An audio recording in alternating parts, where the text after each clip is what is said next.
Hi, it's Anjali here, the Disillusioned Medic. I am a business consultant, a writer, and a mentor for career questioning doctors. And today I'm going to be answering a question that I get quite a lot from doctors who reach out to me or from my mentees, which is, what is the career progression like in my field? So I'm going to start by saying I completely understand why this is such an important issue for doctors and why I get asked this question so much. Medicine is such a hierarchical profession. From the moment that you enter medical school, even before you enter medical school, you know exactly what the ladder to the top looks like. You know exactly how to get to that senior consultant level. And yes, people don't always stick to exactly the same path. You might take a year out, you might do less than full time, you might change specialty, you might do academia for a while. There are variations possible. But even with those variations, it's very clear to see how you move through the profession in terms of progress. And obviously, success isn't guaranteed, nothing's guaranteed, but I think it is very comforting in many ways to know that there is such a well-trodden path ahead of you pretty much for the rest of your life. There's something very stable and very reassuring about that. So I can see why the idea of stepping out of that stability into a non-medical role where that progression isn't very well defined, can see why that is overwhelming for people.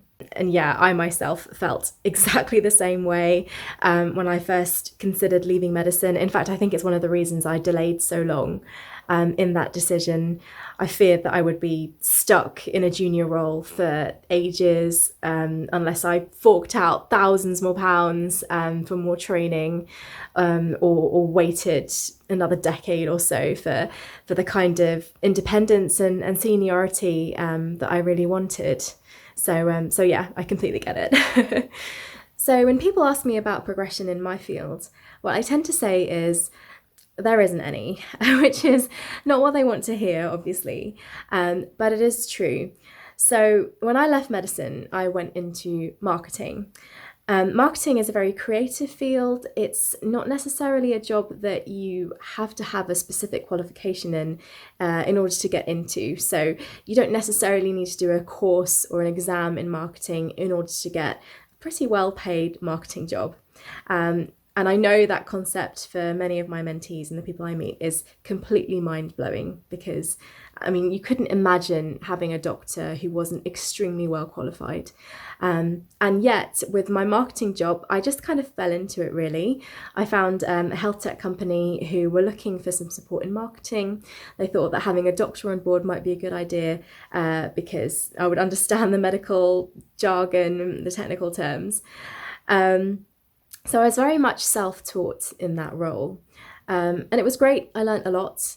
But obviously the time came where I felt like I'd been there a while and I'd learnt everything that I could learn from that role. So my options at that point were to either have a conversation with my employer and say, what do the next steps look like? What are the possibilities here for progression at this company? At the time, there weren't any progression options at that particular role. And so what I actually did was what a lot of people do, which is to move to a different company and take on a role with a higher salary and higher responsibility requirements and skill sets. So, as I say, in many different industries, it's a very common and very popular option when you want to move forward to simply change jobs. So that was the story in marketing. Now, however, I am an independent consultant, so I work for myself, I run my own business. So my progression is very much dictated by me. I have to keep an eye on the client work that I have, the revenue that I make.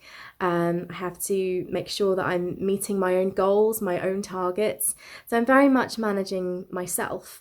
And that can be really difficult when you're coming from the medical profession because, we have our e-portfolios and the certain exams that we have to take and the hoops that we have to jump through.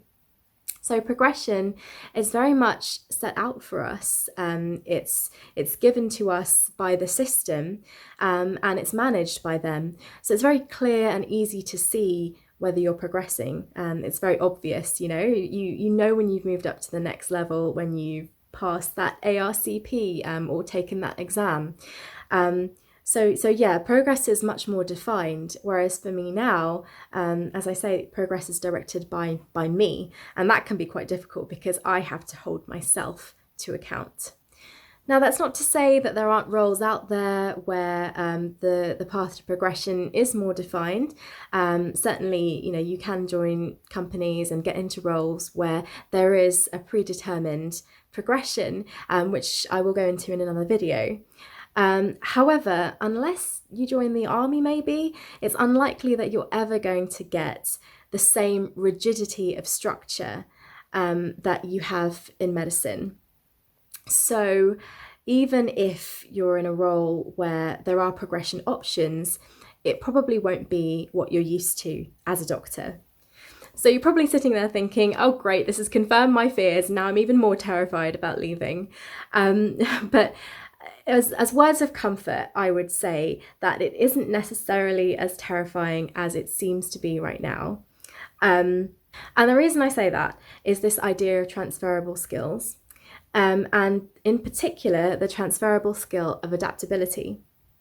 So as a doctor, you are constantly having to adapt all the time. From the moment that you become a doctor, even in med school, you're chucked out of med school and chucked straight into a job as a doctor. The specialty that you're working in, the rotation that you have on your first day, you may have done one module of it in med school, and now you're expected to be a practicing doctor and actually doing real life stuff. And often there isn't the support there because the NHS is short-staffed and the system is overworked. So there isn't the support there that you would necessarily need. So you're constantly having to learn very, very quickly, to learn extremely quickly actually, and to pick up new skills pretty much on the fly. And that adaptability is something that lasts with doctors throughout their careers. You may have a patient that for medical or for practical reasons is difficult to deal with, something that you haven't come across before, perhaps systems that you haven't faced before. And you do everything in your power to make sure that whatever needs to be done gets done for them. Even as a senior consultant, you may take on brand new roles, you may do something academic perhaps, you might start teaching at a university or examining. My own father is a consultant radiologist, and he recently took part in a pilot for a mobile stroke unit, which was basically diagnosing and treating strokes on the spot, which was amazing. So you're always doing new things. And I think as doctors, we massively take that for granted because everybody does it. It's just expected. And so we don't realise how important, how rare, and how precious that skill is outside of the medical world. And it's really useful in terms of this idea of career progression, because it means that you're very good at working with unpredictability, with uncertainty. And when career progression is unpredictable, you forge your own path, you find ways, you talk to people, you figure things out, you find a mentor, you find colleagues, and you find your way through exactly the same way that you would do in medicine. So in summary, when it comes to career progression outside of medicine, it does depend on the company and the industry and the role, but as a rule, you're not going to find something that is as well signposted or that has the same clarity of structure as medicine. But that doesn't mean that you're not going to do well. Remember that medicine will have served you well in terms of giving you those skills of adaptability and flexibility that you'll need to thrive outside of the clinical world. And also remember that you're a doctor after all. It took you courage and determination and diligence to get you where you are today. And those same qualities will see you through as you transition. So that's all for today. Thank you so much for watching. You can find my blog at disillusionedmedic.com, or you can follow me on Twitter at disillusionedmed. I'm on LinkedIn as well as Dr. Anjali Pereira. And I will speak to you soon. Till then, remember, stay inspired.